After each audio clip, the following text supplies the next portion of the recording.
களங்கம் இத்துலகம் கழிப்புறமை நெறி விளங்க என்னுள்ளே விளங்குமை பொருளே மூவிரு நிலையின் முடிநடு முடிமை ஓவர விளங்கும் பொறுமைமை பொருளே எழுநிலை இசையே இன்புருகாகி வழுநிலை நீக்கி வயங்குமை பொருள். மனம் அப்படிங்கிற ஒரு விஷயத்த சரியா புரிஞ்சுக்கணும்.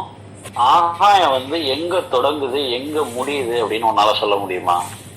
இப்ப மனம்னு ஒண்ணு சொல்றோம்னா ஒரு விஷயத்த பத்தி பேசுறோம் அப்படின்னா அதோட இலக்கணம் என்ன, அது என்ன தன்மையில இருக்கு, அது எந்த அளவுல இருக்கு, என்ன இயல்புல இருக்கு, அதை எப்படி அணுகணும், இப்படி பல விஷயங்களை பேசியாக வேண்டிய தேவை இருக்கு.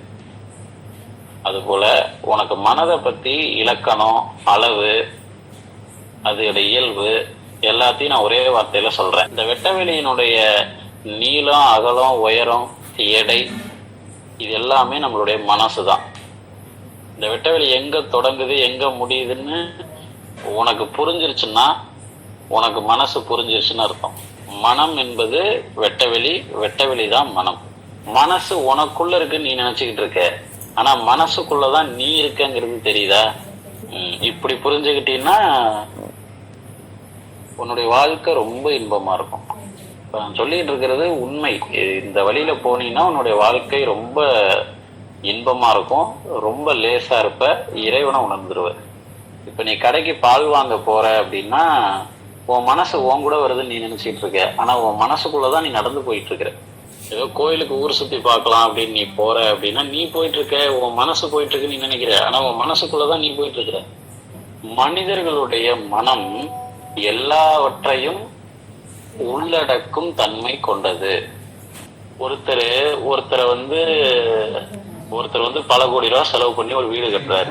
அந்த வீடு டாக்குமெண்ட் எல்லாம் ஏமாத்தி அவர்கிட்ட அதை புடுங்கிட்டோம்னா அவர் ஏன் அவ்வளவு ஏமாற்றத்துக்கு ஆளாகிறாருன்னா, இப்ப அவர் வீட்டை புடுங்கல, அவரு மனசுக்குள்ள ஒரு வீடு கட்டி வச்சிருக்கிறாரு. அதை புடுங்கிட்டதுனால அவர் அவ்வளவு பாதிப்படைகிறார். அவர் வீடு எங்க கட்டியிருக்காருன்னா மனசுக்குள்ளதான் கட்டியிருக்காரு. அவர் வீடு நான் வெளியில கட்டிக்கிட்டு இருக்கிறேன், எனக்கு சம்பந்தம் இல்லாத ஒரு வெட்ட வெளியில நான் வீடு கட்டிக்கிட்டு இருக்கேன்னு அவர் நினைச்சாருன்னா அந்த வீடு போகும்போது அவருக்கு கவலை இருக்காது. அவர் ஒவ்வொரு செங்கல்லையும் அவர் மனசுக்குள்ள இருந்துதான் கட்டியிருக்காரு. அதை புடுங்கும் போது அவருக்கு வலிக்குது. எல்லா ஏமாற்றங்களும் இப்படித்தான்,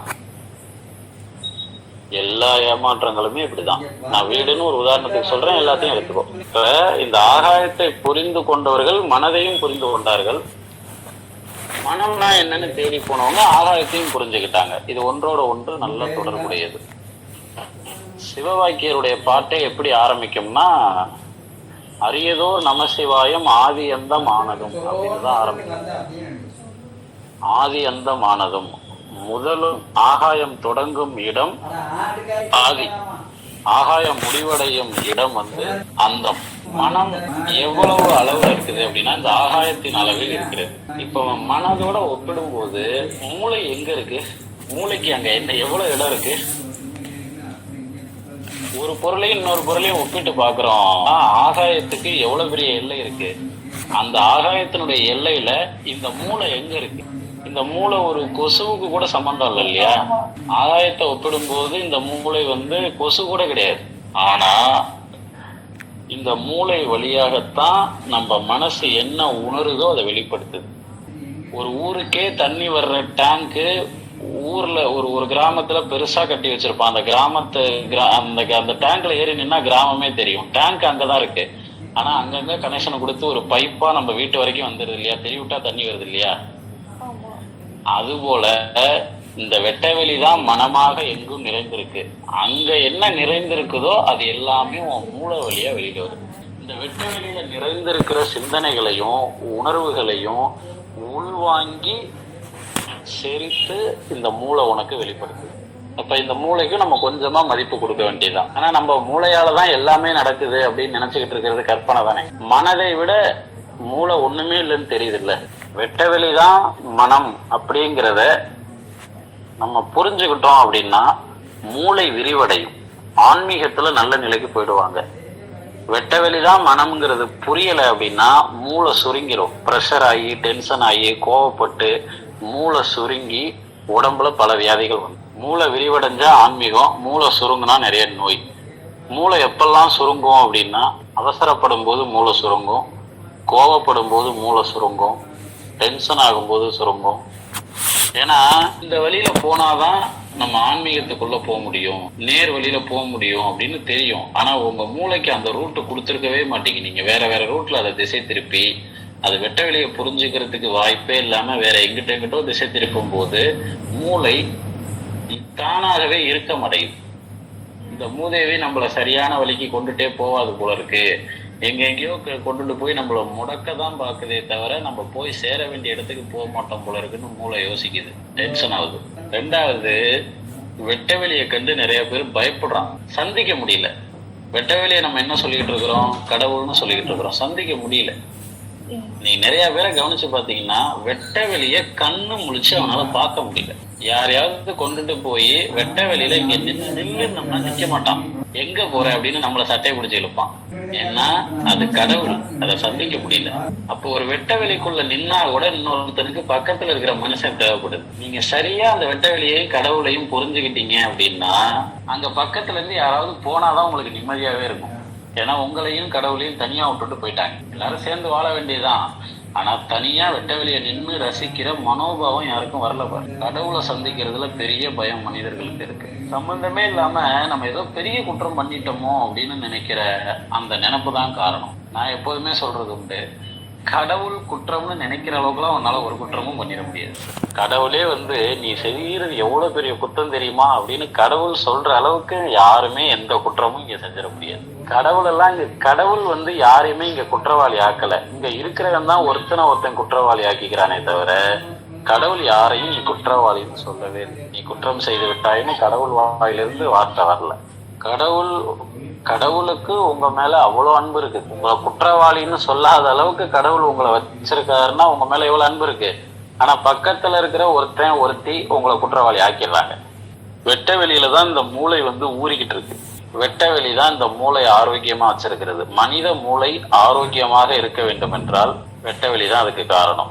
வெட்ட வெளிக்கு நம்மளுடைய தலையை நம்ம காட்டாம இருந்தோம் அப்படின்னா சீக்கிரம் செத்து போயிடுவோம். காதை ஏன் தலையில கடவுள் வச்சிருக்காங்கிறதுக்கு கூட ஒரு அர்த்தம் இருக்கு. காத்தோட்டமா இருக்கணும், காதுக்குள்ள வெட்ட வெளி போயிட்டு வரணும், அப்பதான் மூளை நல்லா இருக்கும். காதை முதுகுல வச்சிருக்கலாம் இல்லையா, இல்லைன்னா நெஞ்சில வச்சிருக்கலாம்ல. தலையில மூளைக்கு பக்கத்துல வச்சது கூட காரணம் வெட்ட வெளி உள்ள போற நிலையில இருக்கணும், காத்தோட்டம் அங்க இருக்கணும். சர்ச்சில் பாவ மன்னிப்பு கேட்பாங்க. அப்ப பாத்தீங்கன்னா ஃபாதர் இப்படி உட்கார்ந்துருப்பாரு, அவரு காது கிட்ட மட்டும் ஒரு கதவு மாதிரி வச்சிருப்பாங்க. அதை திறந்து ஃபாதர் கிட்ட சொல்லிட்டு இது மாதிரி நான் பாவ மன்னிப்பு கேட்கணும் அப்படின்னு சொல்லிட்டு அவங்க என்ன குற்றம் செஞ்சிருக்காங்கிறத ஃபாதர் காதுல தான் சொல்லுவாங்க. ஏன்னா அது ஒரு அழகான சிஸ்டம். ஏன் இப்படி வச்சிருக்கிறாங்க அப்படின்னா, ஒரு மனிதன் இன்னொரு மனிதன்கிட்ட போய் நான் பாவம் பண்ணிட்டேன்னு தலை குனிய கூடாது. அவர் காது மட்டும்தான் அங்க தெரியும், அந்த காதுல தான் போய் சொல்லுவாங்க. ஏன் அதை போய் ஃபாதர் கிட்ட போய் பாவ மன்னிப்பு கேட்கணும்? உள்ள அந்த இடத்துல அவங்க அம்மாவை உட்கார வச்சிருக்கலாம், அவங்க அப்பாவை உட்கார வச்சிருக்கலாம், இல்லைன்னா யாருக்கு இவங்க பாவம் பண்ணாங்களோ அவங்கள உட்கார வச்சிருக்கலாம்ல. ஏன் ஃபாதரை உட்கார வச்சாங்கன்னா, இறையை புரிந்து கொண்டவன் வெட்ட வெளியை புரிந்து கொண்டவன், அவனாலதான் எல்லா பாவங்களையும் செரிக்க முடியும். பெரிய பெரிய சித்தர்கள், குருமகான்கள் அவங்களுடைய காலில் எல்லாம் போய் ஏன் எல்லாரும் விழுகிறாங்க, நான் தப்பு பண்ணிட்டேன், இந்த குற்ற உணர்ச்சியிலேருந்து என்னை வெளியில எடு அப்படின்னு ஏன் அவங்க காலில் போய் விழுகிறாங்கன்னா, அந்த குற்ற உணர்ச்சியிலேருந்தெல்லாம் அவங்களால தான் வெளியில் எடுக்க முடியும். இல்லைன்னா வாழ்நாள் முழுக்க குற்ற உணர்ச்சியிலே இருக்க வேண்டியதான். உங்க எல்லாருக்கும் சொல்லிக்கிறது ஒண்ணுதான், நான் குற்ற உணர்ச்சியில இருக்கேன், ஏதோ பாவம் பண்ணிட்ட மாதிரி நான் உணர்றேன் அப்படின்னு நீங்க எல்லாரும் நினைச்சீங்கன்னா இதுதான் வழி. இறை உணர்ந்தவர்கள்கிட்ட மனம் திறந்து பேசணும், அவங்களாலதான் எல்லாத்தையும் உள்வாங்கி செரிக்க முடியும். நீங்க பண்ணின குற்றத்தையும் உங்களுடைய பாவத்தையும் பொறுத்துக்க முடியலன்னா அவர் சாதாரண மனிதர்.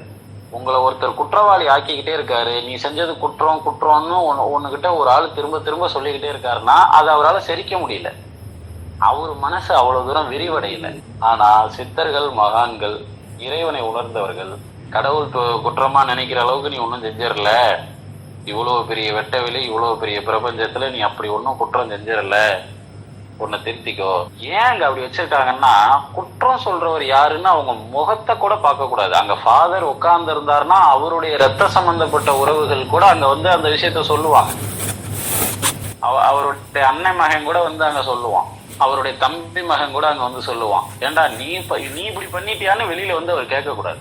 ஆனா கோயில்கள்ல அப்படி இல்லை.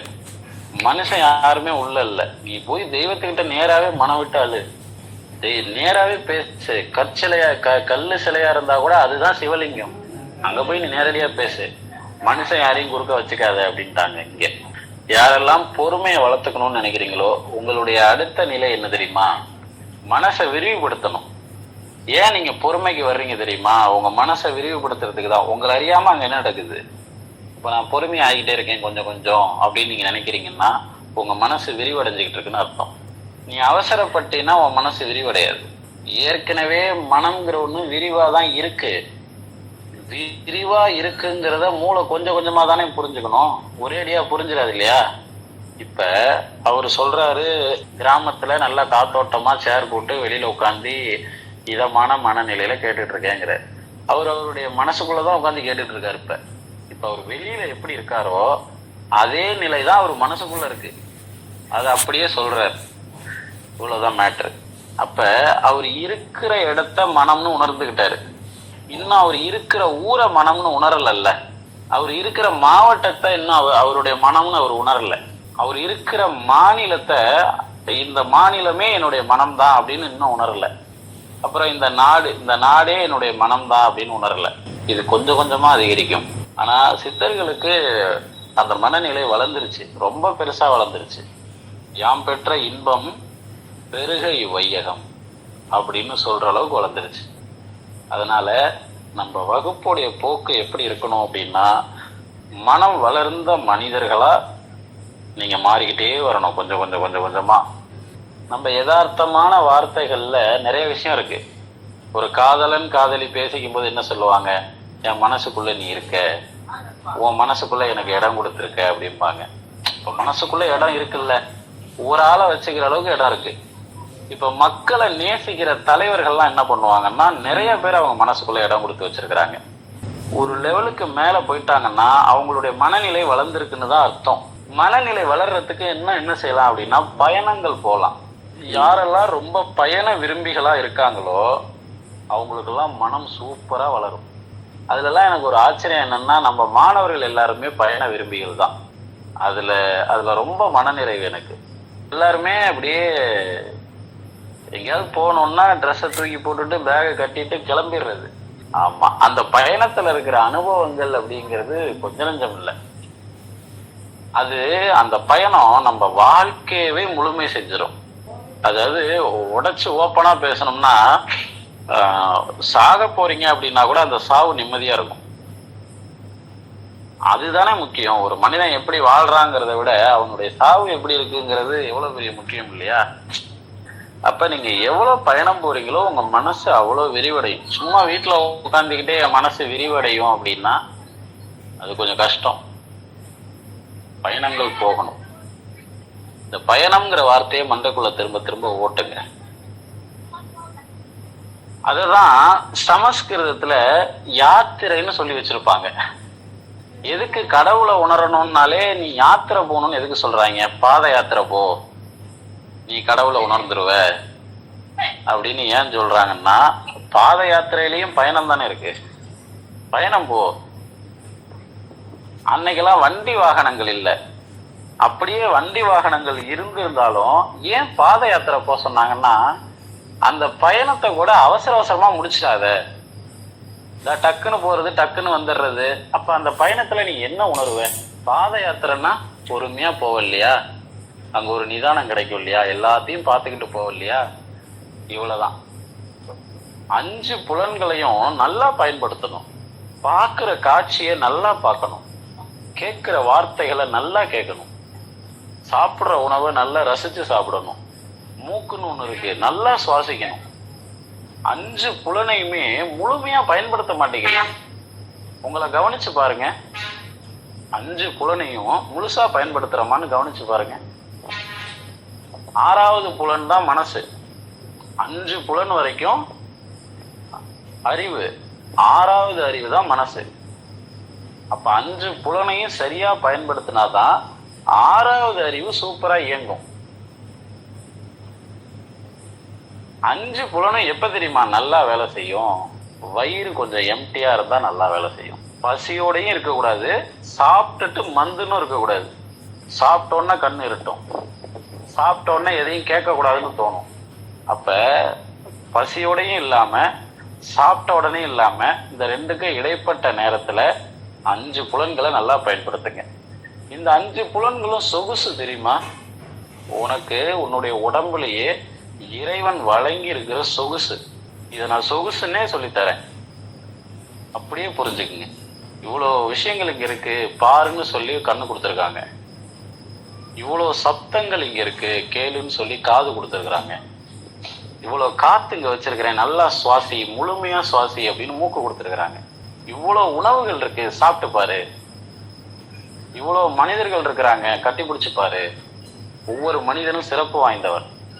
அப்ப ஆன்மீக பயிற்சி கொடுக்கறவங்களுக்கு கூட மனநிலை வளரலன்னு சொல்ல வரேன். என்ன தெரியுமா? அவன் முழுசா அதை புரிஞ்சுக்காம தான் பயிற்சியை உங்களுக்கு கொடுத்துக்கிட்டு இருக்கான். ஆன்மீக பயிற்சிக்கு போனா மூச்சை இழுன்னு ஏன் சொல்றான்? மூச்சை ஆழமாக இழுங்கள். இப்படி சொன்னா ஏதாவது புரியுதா? டென்ஷன் தான் ஆகுது நமக்கு. இப்ப ஆழமா இழுத்து என்னடா பண்ண போறோம்? ஆனா நான் எப்படி தெரியுமா உங்களுக்கு சொல்லி தரேன்? மூக்க முழுசா பயன்படுத்துங்கிறேன். அவன் அமைதியாக இருங்கள் அப்படிம்பா. ஏன் அமைதியா இருக்கணும்? நீ அமைதியா இருந்தீனாதான் எல்லா சத்தமும் கேட்கும். நீ அமைதி இல்லாம இருந்தீனா அந்த சத்தம் கேட்காது, இறைச்சல் தான் கேட்கும். அமைதியா இருந்தா, இறைச்சலா இருந்தா கூட அந்த சத்தத்தை பிரிச்சு கேட்கலாம், என்னென்ன சத்தம் கேட்குதுன்னு. எல்லாருக்காதும் ஒரே மாதிரி இல்லைங்க. நீங்க மொத்தமா எல்லா சத்தத்தையும் ஒரே மாதிரி கேட்குறீங்க. ஏஆர் ரகுமானுடைய காது வேற மாதிரி, எல்லா ஏஆர் ரகுமான் இளையராஜாவுடைய காது வேற மாதிரி. நீ மொத்தமா ஒரு இசையை கேட்கிற, ஆனா அவங்க எத்தனை ட்ராக் போய்கிட்டு இருக்கு, எங்க நாயனம் ஊதுறாங்க, எங்க தவில் அடிக்கிறாங்க, எங்க நாதஸ்வரம், அவங்க காது ஒரு 5 நிமிஷம் பாட்டு முடிகிற வரைக்கும் உள்ளுக்குள்ள என்னென்ன வாத்தியங்கள் இசைக்கருவிகள் பயன்படுத்தி இருக்குங்கிறத பிரிச்சு கேட்பாங்க. அப்படி கேட்டிருக்கீங்களா என்னைக்காவது? நம்ம கேட்கும் போது இங்க மொத்தமா ஒரே கும்மாளம் தான், நாங்க என்னவோ மொத்தமா கேட்டுட்டு இருக்க அவ்வளவுதான். சுவைகளையும் அப்படி பிரிச்சு அறியலாம். ஒரு நெல்லிக்காயை நீ அவசர அவசரமா கடிச்சு முழுங்கிட்டீங்கன்னா ஒண்ணுமே தெரியாது. பொறுமையா கடிச்சோம்னா அதுல இனிப்பு இருக்கு, கசப்பு இருக்கு, துவர்ப்பு இருக்கு, புளிப்பு இருக்கு. அப்ப இத்தனை சுவைய ஒரே கனியில கொடுத்துருக்குறான் ஆண்டவன். அப்படி வேற எதையாவது பார்க்க முடியுதா? ஆண்டவனுடைய சிந்தனை என்னன்னு தெரியாம இவனுங்க கூத்தடிச்சுக்கிட்டு இருக்கிற ஒரு கூத்து பெருங்கூத்தா இருக்கும். நெல்லிக்காய் சாறு எடுத்து குடிச்சுங்கிறான். அப்படி நெல்லிக்காய் சாறு குடிச்செல்லாம் எந்த நன்மையும் நடந்ததா நான் இது வரைக்கும் பார்க்கல.